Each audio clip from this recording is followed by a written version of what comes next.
Alors oui, clairement, sur cette fin de mois de juillet et ce début du mois d'août, on a été très gâtés du côté de Marvel, mais surtout de Marvel Studios. Et aujourd'hui, dans cette vidéo actualité, on va évidemment parler d'une grande partie des news qui ont été annoncées durant la D23, cette convention réservée à Disney et surtout à Disney+. Autrement dit, on a eu du Marvel Télévision et du Marvel Animation tout le week-end, qui sont les deux noms de labels de Marvel Studios pour les séries et les projets en animation. Pas mal de news donc à évoquer. Cette vidéo sera peut-être divisée en deux parties. Une pour la partie télévision, rumeurs autour des différents films et séries, etc. Et une autre sur la partie animation. Mais pour ça, déjà évidemment, bonjour à toutes et à tous, j'espère que vous allez bien, vous l'avez compris. Aujourd'hui, une nouvelle vidéo actualité Marvel. On va revenir un petit peu sur tout ce qui s'est annoncé depuis la fin de la Comic-Con, puisque je n'ai pas sorti de vidéo la semaine dernière, étant donné qu'il n'y avait vraiment pas grand-chose à évoquer. Là, pour le coup, cette semaine, des choses, il y en a.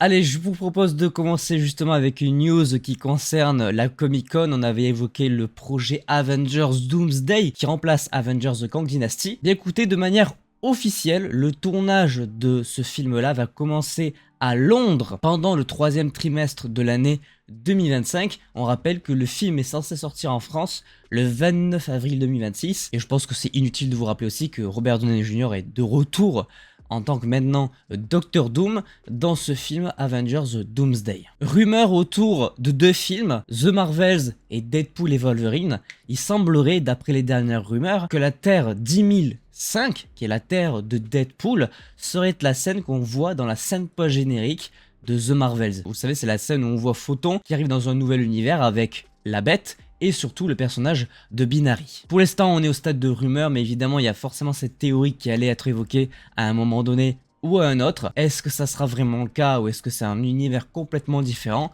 Ça, à mon avis, on ne le saura pas avant quelques temps. Maintenant, on se concentre sur la full D23. On va parler des 4 principaux programmes qui ont été évoqués. À commencer par Thunderbolt. Vous savez, le tournage a été terminé il y a de ça quelques temps. Dans un premier temps, suite à la Comic-Con de San Diego, Marvel Studios a enfin dévoilé le logo avec l'Astérix de manière officielle. C'est vrai qu'on ne l'avait pas eu jusqu'à maintenant, ça avait été juste montré dans des panels mais pas publié par Marvel Studios directement. Et on a aussi également un premier visuel du personnage de Yelena Belova, jouée, interprétée par Florence Pugh, et on remarque évidemment qu'elle a une coupe de cheveux et des couleurs en référence à sa sœur Natasha Romanoff.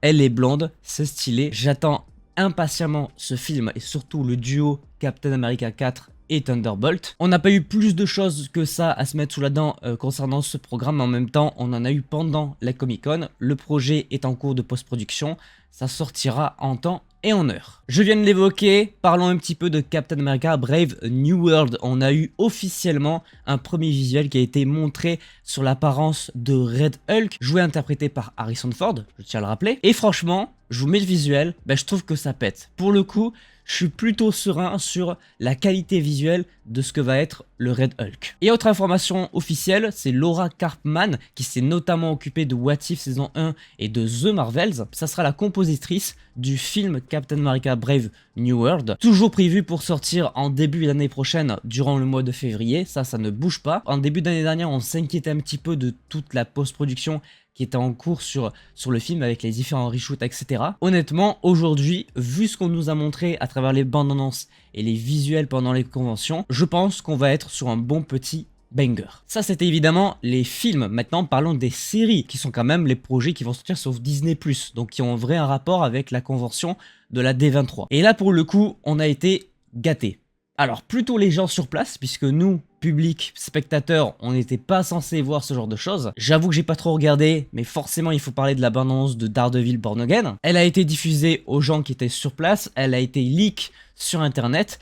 Personnellement, je n'ai vu que quelques brèves images. Je me suis réservé la surprise de découvrir le trailer quand il sortira de manière officielle. Mais il semblerait que ça soit sanglant. Le Punisher est évidemment confirmé, puisque même John Berthold était sur scène lors de la convention. Globalement, les retours sont assez positifs sur la qualité sanglante du programme. Et c'est une bonne nouvelle.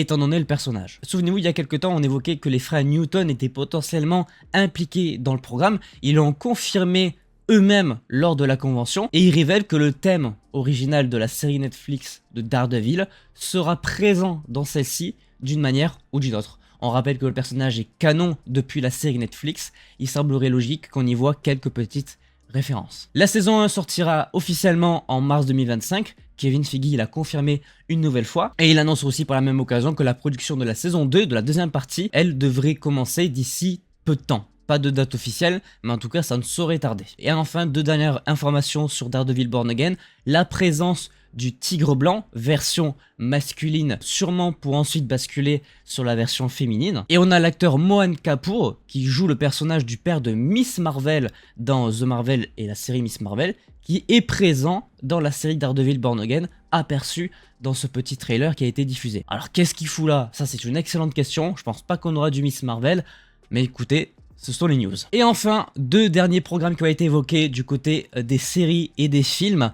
Ironheart, pas beaucoup de choses à dire. Il y a eu évidemment un trailer, une sorte de teaser qui a été diffusé pour les gens sur place. Ça a leaké évidemment sur internet encore une fois. Là, j'ai pas trop regardé, je vous avoue que c'est pas un programme qui me tente énormément. Mais par contre, on a une petite explication de cet extrait qui en gros montre Riri cherchant à construire une armure en métal avec son AI, donc son intelligence artificielle. Elle côtoie le personnage d'Anthony Ramos, qui va interpréter le personnage de The Hood, pour arriver à ses fins. Voilà un petit peu ce que montre l'extrait autour de Ironheart, sortie toujours prévue en 2025, maintenant pas de date ni de saison de sortie. Et enfin, dernière news concernant l'ultime programme qu'on n'a pas évoqué jusqu'à maintenant, qui est pourtant le prochain à sortir, Agatha All Along reçoit une nouvelle bande-annonce officielle. Je n'en ai pas encore fait la réaction, mais ça ne saurait tarder dans les jours et quelques heures à venir. Alors, évidemment, vous me connaissez, on fera des vidéos réactions sur le programme, qui sortira donc dans la nuit du 18 au 19 septembre pour nous en France. On ne sait toujours pas de manière officielle de combien d'épisodes la série sera composée, mais en tout cas, évidemment,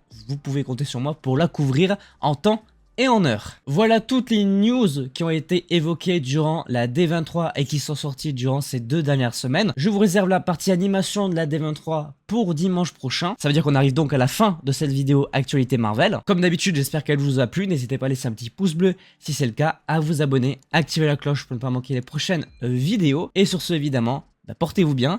C'était votre Captain. À la prochaine.